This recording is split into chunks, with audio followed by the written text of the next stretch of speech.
नमस्कार साथियों।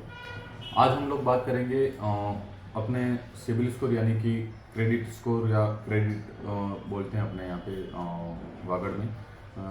लोन का सबसे अहम और ज़रूरी हिस्सा होता है सिबिल स्कोर। लोन आप चाहे कोई सा भी लेना चाहो, लेकिन इसमें आपका सिबिल स्कोर और क्रेडिट स्कोर अहम मायने रखता है। जिसका सिबिल स्कोर 700 से ऊपर का होता है उसको लोन इजी वे में मिल जाता है। उसके साथ साथ इसकी इनकम, डॉक्यूमेंट्स, वो सारी चीज़ें देखी जाती है। लेकिन सिबिल के बगैर आप किसी भी लोन के लिए अप्लाई नहीं कर पाओगे। अगर आपका सिबिल स्कोर नहीं है सही, तो आपकी कोई सी भी लोन के लिए फाइल लगाओगे वो फाइल रिजेक्ट हो जाएगी। कोई भी बैंक, कोई भी कंपनी मना कर देगी।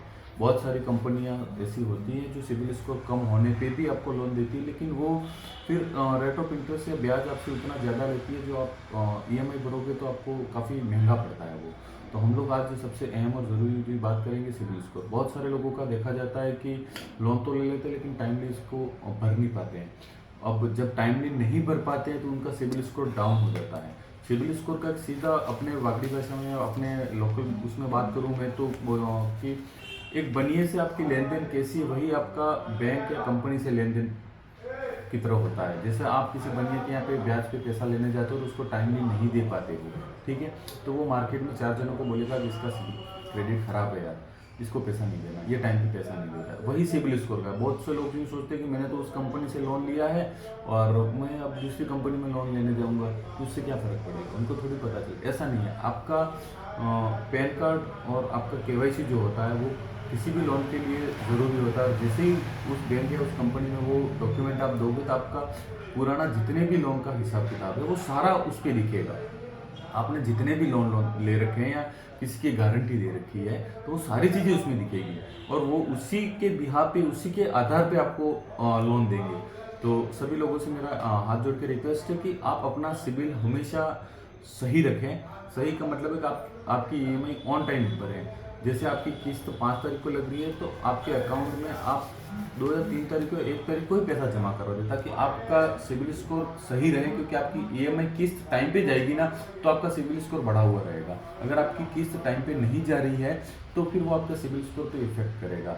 जैसे आपकी 5 तारीख को जा रही है, आपने वो सोचा कि 5 तारीख को नहीं, 7 या 8 तारीख को या 10 तारीख को, 15 तारीख को, 20 तारीख को भर देंगे, तो आप पैसा तो भर दोगे, पेनल्टी भी भर दोगे, लेकिन वो आपका सिबिल स्कोर डाउन करेगी। कोशिश कीजिए आप जितना हो सके उतनी ईएमआई टाइम पे ही भरें। अगर कोई ऐसी विशेष परिस्थिति है जिसमें आप नहीं भर सकते हो तो ठीक है, 1-2 ईएमआई को अपन कंसिडर करवा सकते हैं। लेकिन कोई आदतन जैसे हर महीने रेगुलर लेट किस्त भर रहा है तो उसमें आपका सिबिल बहुत इफेक्ट करता है। दूसरी चीज़, बहुत सारे लोग करते हैं कि एनपीए खाता हो जाता है, जैसे 3-3, 6-6 किस्तें नहीं भर पाते हैं और एक साथ से किस्तें भरते हैं। वो आपके लिए सबसे बड़ा नेगेटिव पॉइंट है। वो आपके लिए बहुत बड़ा माइनस पॉइंट साबित होता है। जब आप दूसरी जगह पे लोन लेने जाते हो या कोई और चीज़ का लोन लेने जाते हो तो आपको उस तब पता चलता है कि मैंने वहाँ पे किस टाइम पे नहीं भरी, इसलिए मेरी यहाँ पे फाइल रिजेक्ट हो गई।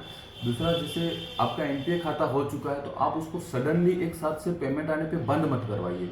आप आपकी पुरानी बकाया जो भी किस्तें हैं वो भर दीजिए और 3 से 4 किस्तें रेगुलर करने के बाद आप उस अकाउंट को बंद कीजिए। बहुत सारे लोग क्या करते हैं कि 3-6 किस्तें होगी ना, कहीं से भी पैसों का जुगाड़ करके इसको बंद कर देना, ये हेडेक चाहिए ही नहीं। तो इस कंडीशन में क्या होता है कि आपका सिबिल स्कोर जिस लेवल पे पहुंचा वहीं पे स्टॉप हो जाता है। सपोज आपका सिबिल स्कोर 500 पहुंचा और आपने बकाया पूरा पेमेंट और बाकी का जो आने वाला पेमेंट था वो पूरा एक साथ से भर दिया और खाता बंद करवा दिया, तो आपका सिबिल वहीं पे स्टॉप हो जाएगा, वो बढ़ नहीं पाएगा। उसमें इस कंडीशन में आपको क्या करना है कि आपकी जो पुरानी बकाया किस्त है वो भर दीजिए और बाकी की जो किस्त है वो टाइम टू टाइम भरिए। 3-4-5 किस्त तक भरिए, उसके बाद आप एक साथ से बंद करो तो आपका सिबिल स्कोर बहुत बड़ा हुआ रहेगा।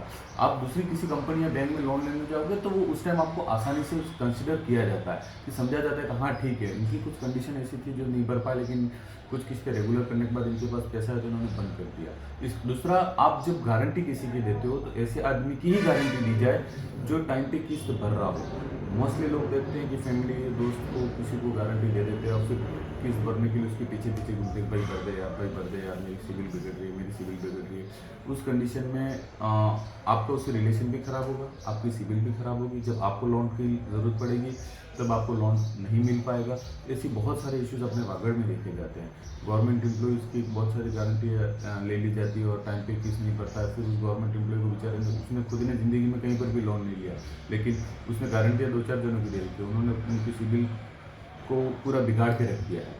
तो ऐसी कंडीशन में जिनको लोन की सख्त ज़रूरत होती है, उनको ये सब चीज़ों का सामना करना पड़ता है और वो दर-बदर भटकते रहते हैं। एक गवर्नमेंट एम्प्लॉई या कोई प्राइवेट एम्प्लॉई जिसकी सैलरी अच्छी है, वो लोन के लिए देखा जाए तो ऐसी कंपनी से लोन ले लेता है जिसका ब्याज या रेट ऑफ इंटरेस्ट इतना हाई होता है कि उसको बहुत सारी मुश्किलों का सामना करना पड़ता है।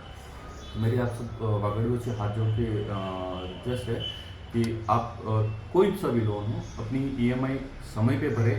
और इसी सिविल पे मैं अपना एक और वीडियो अपलोड करूँगा कुछ दिनों बाद, जिसमें मैं आपको बारीकी से बताऊँगा। आज के लिए बस इतना ही। नमस्कार, धन्यवाद, जय हिंद।